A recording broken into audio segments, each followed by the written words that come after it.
जय हिंद दोस्तों, मेरा नाम है रूपेंद्र कुमार शर्मा और आप देख रहे हैं शर्मा कोचिंग क्लासेस। अगर अब तक आपने इस चैनल को सब्सक्राइब नहीं किया है तो कर लो और बेल आइकन को हिट कर लो ताकि हमारी वीडियो की कोई भी नोटिफिकेशन आपसे नहीं छूटे। ठीक है, तो चलेंगे आगे। अगर आप हमारे टेलीग्राम ग्रुप से ऐड नहीं हो तो ऐड हो जाइए भाई। यहाँ पे आपको इम्पॉर्टेंट चीज़ हम देते हैं, सारे लिंक्स यहाँ प्रोवाइड करते हैं, साथ में अपडेट भी देते हैं लाइव क्लासेस की।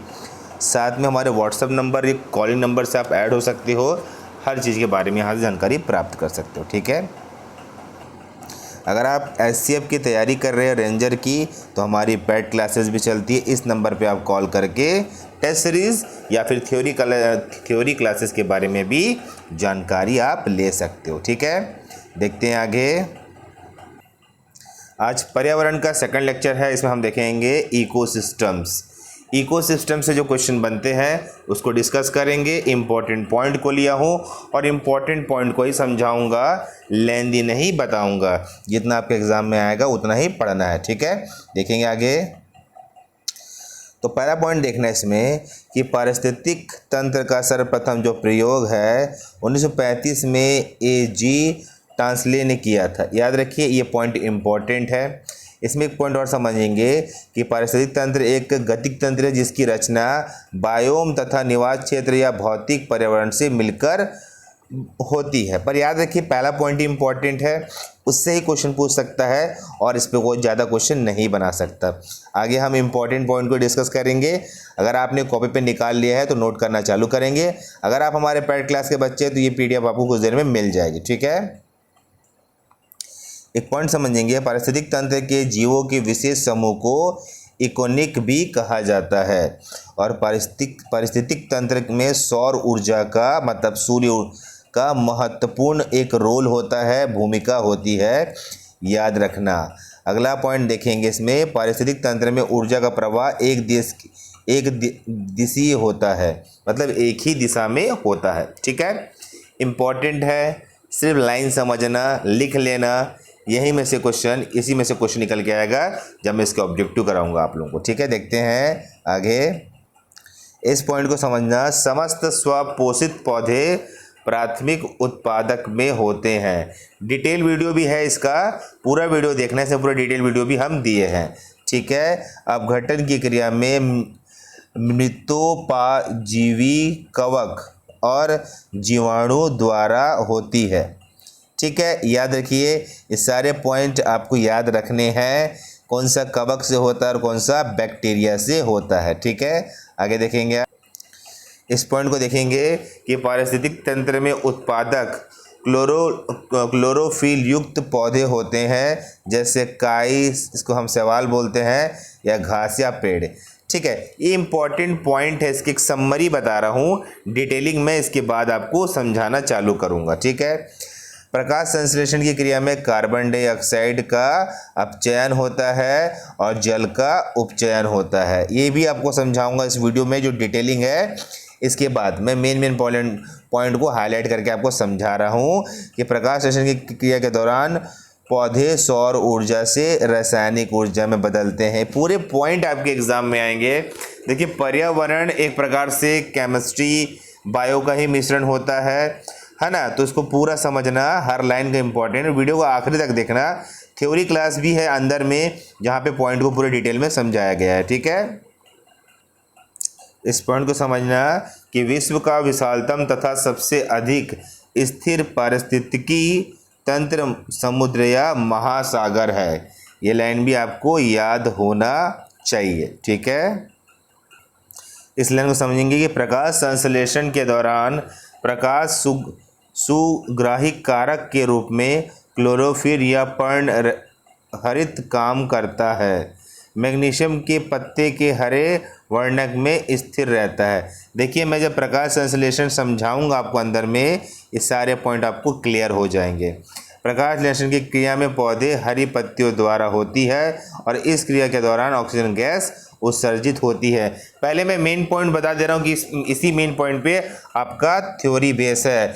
और प्रकाश संश्लेषण की क्रिया नीले लाल रोशनी के क्षेत्र में अधिक होती है। ठीक है, लाइन समझना, अगर आप एक पर्यावरण की तैयारी कर रहे हो, इंपॉर्टेंट पॉइंट को ही डील कर रहा हूँ, थ्योरी को अंदर में डील करूँगा आपको। जैसा कि आपने देख लिया है इकोसिस्टम में मेन पॉइंट्स, अब कुछ हम थ्योरी को भी डील करेंगे। पॉइंट को समझना, जो इकोसिस्टम होता है उसमें जैविक घटक भी आते हैं और अजैविक घटक भी आते हैं। अब उसके अंदर क्या क्या आते हैं, उत्पादक, उपभोक्ता व अपघटक भी आते हैं। इस ड्राइंग को समझना, इसी ड्राइंग से क्वेश्चन निकाल के दे देगा। इसमें प्राथमिक उपभोक्ता, द्वितीयक उपभोक्ता और तृतीयक उपभोक्ता भी आते हैं। ड्राइंग इसलिए दिया हूँ कि आपको चीज़ें क्लियर हो, ठीक है। इस ड्राइंग में और अंदर है, इसके अंदर क्या क्या है मैं समझा दे रहा हूँ। कार्बनिक, अकार्बनिक व भौतिक, ये सभी इस ड्राइंग के अंदर आते हैं, ठीक है। देखेंगे आगे, इसका मैं डिटेल समझा रहा हूँ आपको। अच्छा, देखेंगे कार्बनिक के अंदर क्या आएगा, इनऑर्गेनिक, है ना। याद रखिए ये सब चीज़ें बहुत ही इम्पोर्टेंट है। क्या आएगा, इनऑर्गेनिक, है ना। और आगे देखेंगे कार्बनिक घटक में आएगा प्रोटीन, कार्बोहाइड्रेट, मतलब ये ऑर्गेनिक कंपोनेंट में आते हैं। और भौतिक में आएगा प्रकाश, हवा, ताप, ये फिजिकल कंपोनेंट में आते हैं। इन पॉइंटों को याद रखिए, इंपॉर्टेंट है डील करते वक्त आपको इसमें समझना। पारिस्थितिक तंत्र के घटक में समझना, हम जैविक घटक के और अजैविक के घटक के बारे में समझेंगे, एक्चुअली में ये क्या होते हैं और इनका उपयोग कहाँ कहाँ पे होता है। जैविक घटक, है ना, बायोटिक कंपोनेंट क्या होते हैं, इसके अंतर्गत पौधे, जंतुएं, सूक्ष्म जीव और उनके मृत भागों को सम्मिलित किया जाता है। इस लाइन को आप क्लियर रखेंगे। जैविक घटक के अंतर्गत क्या क्या आता है, कार्य प्रणाली के आधार पर जैविक घटक को 2 भागों में विभाजित किया है, ठीक है। पहले तो आप जैविक घटक को समझ गए कि इनके अंतर्गत क्या क्या आता है, इसी में से क्वेश्चन निकल के देता है, ठीक है। अब इसके अंदर की बातों को मैं समझा रहा हूँ आपको, ठीक है। टॉपिक वाइज क्लियर करा रहा हूँ, वीडियो को पूरा अंत तक देखना। देखेंगे जैविक घटक के अंतर्गत आते हैं स्वपोषी घटक, ठीक है। याद रखिए इसके अंतर्गत उन पौधों को सम्मिलित किया गया है जो प्रकाश संश्लेषण तथा रसायन संश्लेषण द्वारा अपना आहार स्वयं निर्मित करते हैं। समझ गए ना। स्वपोषी मतलब खुद से अपने भोजन का जो निर्माण करते हैं। इसको 2 भागों में और बांटा गया है। पहला भाग है प्रकाश संश्लेषी पौधे। अब वो होते क्या है इसको भी समझ लीजिए, क्योंकि अगर हम समझ रहे हैं तो पूरा समझेंगे। क्या होते हैं इसमें, जो अपने भोजन को स्वयं वातावरण से अकार्बनिक पदार्थों से बनाने में सक्षम होते हैं। यह प्रायः क्लोरोफिल की उपस्थिति में सूर्य की रोशनी, जल, कार्बन डाइऑक्साइड से भोजन का निर्माण करते हैं। इस क्रिया को ही हम प्रकाश संश्लेषण या फोटोसिंथेसिस कहते हैं। यहीं पे क्लियर हो गया प्रकाश संश्लेषण भी और कौन से कैटेगरी में आता है, स्वपोषी में। इस चीज़ को आप समझ के रखिए, पर्यावरण का टॉपिक है, आपको समझना है। इसी में होता है रसायन संश्लेषी, जैसे कि पौधे ऑक्सीकरण, है ना, और अजैविक तत्वों से रसायन संश्लेषण द्वारा विधि से अपना आहार निर्मित करते हैं। इस प्रकार समस्त स्वपोषी पौधे प्राथमिक उत्पादक भी होते हैं। समझ रहे हैं ना। रसायन संश्लेषण से अपने भोजन को लेना, एक रसायन अभिक्रिया करके अपने भोजन को पाना ही रसायन संश्लेषी कहलाता है, ठीक है। याद रखिए वो जैविक हो या अजैविक, दोनों में से वो ले सकते हैं। चीज़ें कॉम्प्लिकेटेड होगी क्योंकि आप पर्यावरण पहली बार पढ़ रहे हैं, इसलिए जब मैं इसका टेस्ट सीरीज लूँगा आपको और क्लियरिटी मिलेगी। देखेंगे आगे। अच्छा, इसी में एक पॉइंट और है, परपोषी घटक। इसके अंतर्गत वे जीव आते हैं जो अपने आहार के लिए स्वपोषी प्राथमिक उत्पादक पौधों पर पूर्णतः निर्भर रहते हैं।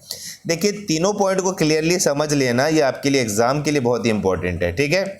आगे देखो, स्वपोषी के बारे में देख लिए, परपोषी के बारे में देख लिए।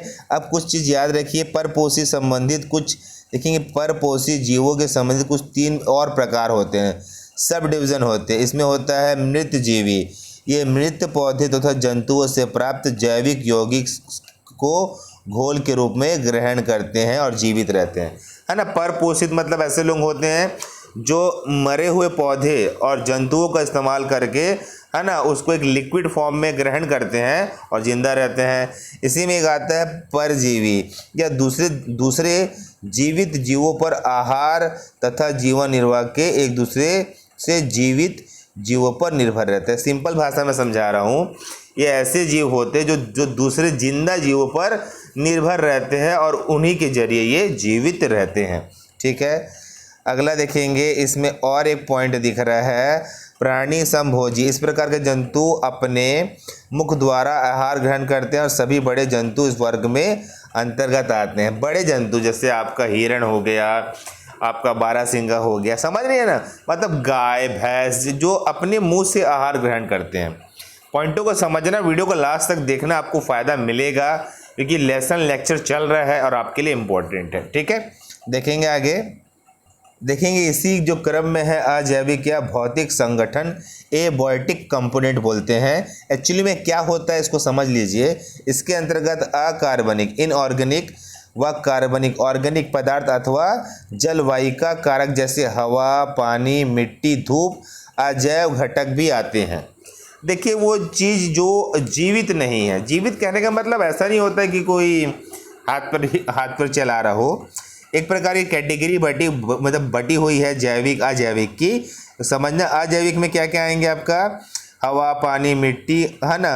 अभी इसमें जो अकार्बनिक संगठन है और कार्बनिक संगठक है, कंपोनेंट्स है, उसको मैं डील कर रहा हूँ, यहाँ पे समझ लेना और याद रखिए अंत तक देखना। ठीक है, आगे देखिए, इसमें मेन पॉइंट समझना अकार्बनिक संगठक में कि यह विभिन्न पोषक तत्व और यौगिक जैसे carbon, nitrogen, sulphur, phosphorus, carbon dioxide, जल आदि या पारितंत्र के पदार्थ चक्रण में काम आते हैं, है ना। पदार्थ मतलब एक भोजन चक्रण में भी काम आते हैं। और अकार्बनिक संगठन की बात करेंगे इसी में, तो यह प्रोटीन, कार्बोहाइड्रेट, लिपिड, खाद्य, मिट्टी पदार्थ आदि है। यह अधिकांश जीव के शरीर निर्माण में सहायक होते हैं। समझिए इस चीज़ों को कि ये जो मैं चीज़ें समझा रहा हूँ ये पॉइंट बाय पॉइंट है। इसी पॉइंट से आपको क्वेश्चन पूछेगा और आपको बताना होगा, बाकी आगे हम देखेंगे। इसमें आगे लाइन समझेंगे कि अपघटन की क्रिया मृतोजीवी कवक और जीवाणु द्वारा होती है। इनके अंतर्गत मृत जीवधारी को कुछ भाग अकार्बनिक रूप से परिवर्तित हो जाता है। यह पदार्थ पुनः हरे पौधे द्वारा ग्रहण कर लिया जाता है। इस प्रकार कवक जीवाणु अजैविक घटक के संबंध को स्थापित करते हैं। समझिए पॉइंट, इसको समझना कि मरने के बाद अकार्बनिक रूप से, इनऑर्गेनिक रूप से इन चीज़ों को ग्रहण करते हैं पौधे, जो कि उनके खाने के काम आती हैं। ठीक है, आगे इसमें देखेंगे, इस पॉइंट को भी समझेंगे क्या है, जलवायिकी संगठन। ठीक है, याद रखिए इसमें भी सिर्फ आपको पॉइंट समझना है कि किस संगठन में आते हैं, जैसे सूर्य का प्रकाश, तापमान, नमी, वर्षा, भू संबंध जैसे मिट्टी की बनावट और स्थलकृति आदि। पूरा डिटेल मत लेना, इसमें उतना इम्पोर्टेंट तो नहीं होगा। जो डिटेल इम्पोर्टेंट है उसको मैं आपको जो हार्ड कॉपी में समझा रहा हूँ कि हरे पौधे पर्ण रहित या क्लोरोफिल द्वारा विकिरण ऊर्जा के रूप में ली जाती है। पौधे इस ऊर्जा को अकार्बनिक ऊर्जा में परिवर्तित करते हैं जो कार्बनिक अणुओं के रूप में संचित रहता है। देखिए एक प्रकार का व्यवहार है ना। इस चीज़ों को समझना, थोड़ा समझने में दिक्कत जाएगा। मैं टेस्ट सीरीज कराऊंगा ना तो और चीज़ें क्लियर होना चालू हो जाएगी। पॉइंट को समझ के रखना, ठीक है। अब एक ड्राइंग दे रहा हूँ जहाँ से क्वेश्चन निकल के आएगा। देखिए जीव समूह, कम्युनिटी कहते हैं हम समूह को। देखिए कैसा होता है कि देखिए सूर्य का प्रकाश आपने लिया, पौधे द्वारा पौधे बने भोजन, जो कि उसके बाद उसको कौन खाएंगे, शाकाहारी जंतु खाएंगे, खरगोश, हिरण। फिर मांसाहारी क्या खाएंगे, उसे ही खाएंगे, किसे, जो शाकाहारी जंतु है, कौन खाएगा, शेर द्वारा खाया जाएगा। और सर्वाहारी में जब भी आएगा तो मानव का नाम सबसे पहले आता है। इस ड्राइंग को याद कर लेना, यह पारिस्थितिक तंत्र का एक पोषण स्तर है, ठीक है। इसको याद जरूर करना, ठीक है।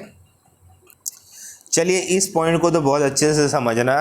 प्राथमिक उपभोक्ता, इसके अंतर्गत वो जीवधारी आते हैं जो प्राथमिक उपभोक्ता अर्थात पौधे अपना भोजन प्राप्त करते हैं। ये शाकाहारी होते हैं, टिड्डा, गाय, बैल, बकरी, हिरण, खरगोश। समझ गए बात। प्राथमिक उपभोक्ता का सीधा सीधा एग्जाम्पल देता है, आपको याद करके रखना है। वहीं पे समझेंगे जो आपके पास पॉइंट है द्वितीयक उपभोक्ता के बारे में। इस श्रेणी में अंतर्गत जीवधारी आते हैं जो अपना भोजन शाकाहारी को खाकर प्राप्त करते हैं।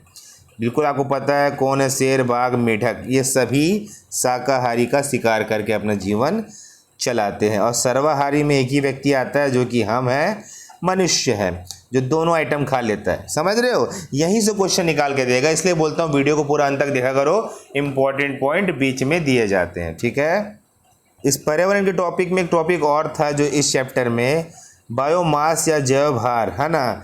प्रति क्षेत्र इकाई जीवित पदार्थ अर्थात पौधे, जंतु तथा शुष्क जीव के सकल भार, उनकी मात्रा को जैव पुंज या बायोमास कहते हैं। इसे शुष्क भार के रूप में भी प्रदर्शित किया जाता है। देखिए डेफिनेशन है ये, है ना, पर इसका सीधा सीधा क्वेश्चन निकाल के दे सकता है। ठीक है, आगे देखो बायोमास का एक डेटा है जो शुद्ध प्राथमिक उत्पादक पर निर्भर करता है। इस डेटा को सीधा याद करना, इस पे सवाल मत पूछना मुझसे कि समस्त पृथ्वी का 320 ग्राम प्रति वर्ग मीटर प्रति वर्ष क्या है, उसका शुष्क भार है। इसी में सबके बारे में दिया है, रेगिस्तान की झाड़ी, खुले सागर, है ना।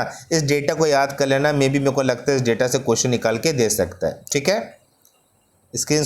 तो ये कहना चाहूँगा कि सेशन को मैं इसलिए ऐसा करा रहा हूँ, इम्पॉर्टेंट पॉइंट को ही करा रहा हूँ जो आपके एग्ज़ाम में आ सकते हैं। अगर आपको वीडियो अच्छा लगता होगा तो बिल्कुल लाइक ज़रूर करेंगे, और चैनल में नए होंगे तो सब्सक्राइब ज़रूर करेंगे। ये हमारा टेलीग्राम लिंक है शर्मा कोचिंग क्लासेस का, जाके ज्वाइन कर लीजिए। ये व्हाट्सअप नंबर है और हमसे ज्वाइन कर लीजिए। और जो बच्चे पैड क्लास वाले हैं उनको PDF अवेलेबल करा दिया जाएगा। ओके, धन्यवाद, थैंक यू।